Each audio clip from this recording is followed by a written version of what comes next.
Yes, c'est moi, le coach de la gloire, le coach de ton coach, le master coach, le number one. C'est moi. Vous êtes satellisé, vous êtes dans un autre monde, vous êtes sur une autre galaxie. Ah, vraiment, les mangeurs de vie, vous m'avez manqué, hein? Mais oui. Bon, on ne va pas s'attendrir. Le thème que je veux aborder aujourd'hui est le suivant. Il n'est jamais trop tard. Je répète, il n'est jamais trop tard. Nous connaissons tous l'expression « mieux vaut tard que jamais ». Et c'est ce que je viens te rappeler aujourd'hui. Tant que l'arbitre n'a pas sifflé la fin du match, les joueurs continuent de courir. Le game n'est pas fini, tu peux encore marquer un but.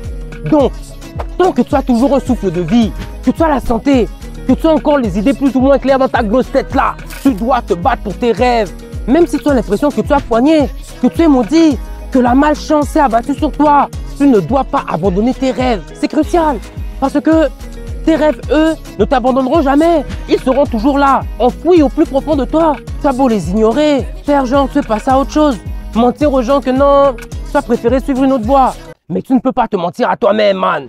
5 ans peuvent passer, 10 ans peuvent passer. Un matin comme ça devant ta glace, tes rêves viendront cogner. Coco. Mais frangine, tu joues à quoi? Ce n'est pas la vie que tu espérais. Tu voulais être une grande dame, une boss lady. Tu ne mérites mieux que ça. Ou bien, coco. Mais man, pourquoi tu as abandonné tes projets? Toi qui rêvais d'être un entrepreneur prospère, tu es maintenant coincé dans un boulot que tu détestes, entouré de collègues que tu ne peux même pas sentir et d'un patron qui ne te respecte pas. Est-ce que c'est bien comme ça? Et c'est comme ça qu'on finit par devenir un vieil homme ou une vieille femme aigrie à critiquer les gens qui vivent leur best life. Parce que leur réussite te rappelle que tu as échoué, tu as tapé poteau, c'est bolé. Le grand Miles Monroe disait, l'endroit le plus riche de la planète est le cimetière.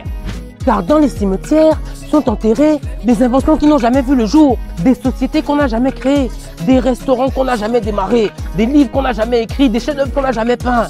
Dans les cimetières sont enterrés les plus grands trésors du potentiel humain inexploité. Oh mon ami, n'atterris pas au cimetière sans avoir exploité le potentiel que Dieu a mis en toi. Et là, je sais que certains vont me dire, mais coach, je ne suis plus un gamin ou une gamine pour croire au conte de fées. Me battre pour mes rêves, ça c'est quoi? Je suis déjà vieux, j'ai les responsabilités, j'ai les gosses dehors, les factures à payer. J'entends bien. Et ceci m'amène au point suivant, l'illusion de l'âge. Beaucoup parmi nous vivons selon un modèle que la société nous a vendu. On te dit qu'à tel âge, tu devrais avoir complété telles études. À tel âge, tu devrais déjà être marié. À tel âge, tu devrais avoir une famille, une carrière, un foyer. À tel âge, tu devrais avoir construit. Et à tel âge, tu devrais partir à la retraite. Et si c'est un modèle qui te convient, alors très bien, je suis content pour toi, sincèrement. Mais le piège dans ça, lorsque tu décides de suivre la voie qu'on t'a montrée, au lieu de tracer ta propre voie, c'est que ça peut te pousser à prendre des mauvaises décisions. Des décisions que tu vas regretter. Te précipiter dans un mariage avec la mauvaise personne. Simplement parce qu'autour de toi, tu vois que tout le monde est déjà marié.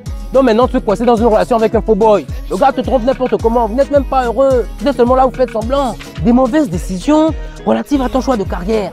Parce que la voie que tu désires suivre est peu conventionnelle et c'est risqué. Donc tu succombes à la pression de ton entourage et tu choisis un métier plus sécuritaire. Mais qui te rend malheureux, misérable. Ce sont des décisions basées sur la peur. Tu dois prendre des décisions basées sur le courage.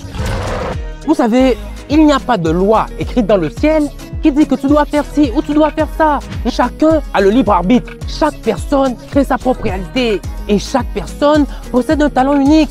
Un talent qui lui est propre, qui mérite d'être partagé avec le reste du monde. Donc suis ta propre voie et tu ne seras jamais en retard.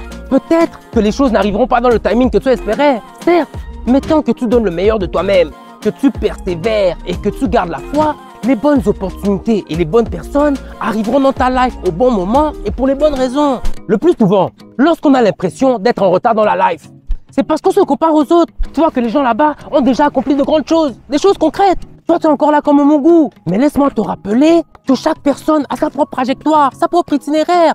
Tu n'es pas venu sur Terre pour vivre la vie de quelqu'un. Barack Obama est devenu président à 47 ans. Joe Biden est devenu président à 78 piges. Il est président, non? Alors, il n'est jamais trop tard. Donc, arrête de te préoccuper de ce que les gens vont penser. Car c'est ça qui te bloque. Toi-même, tu sais ça. Tu as honte. Il est temps de remettre les gants de boxe et retourner te battre pour tes rêves. Toi, 55 balais, les cheveux blancs, pagaille. Mais tu souhaites retourner faire les études pour apprendre de nouvelles compétences. Mais faut faire. Et puis quoi? Toi, 65 ans, le diabète, la tension, 2 AVC au compteur. Et tu penses qu'il serait temps de commencer à prendre soin de ton corps et faire la musculation? Papa, faut faire, on ne vit qu'une fois. Et puis quoi? Toi, 45 piges, un boulot stable, une bonne situation. Le gros ventre. Mais au fond de toi, tu aurais voulu être chef, avoir ton propre restaurant. Car c'est ça qui fait ressortir le meilleur de toi-même. Qui ne tente rien à rien, faut tenter. Et puis quoi? Oh mais je suis trop chaud. Je peux même te faire 200 pompes tout de suite dans la blague comme ça. Faut doser. Attends. A few moments later. 197, 198, 199, 200. Ah, ça fait du bien. Bon, si le message d'aujourd'hui t'a parlé, partage-moi la vidéo là. Si tu penses que ta vie n'est pas complètement fichue, qu'il demeure un petit espoir, faut partager la vidéo, car il n'est jamais trop tard. Il y a toujours une lumière au bout du tunnel pour toi, mon ami. Enfin, j'espère. Sinon, c'est bad.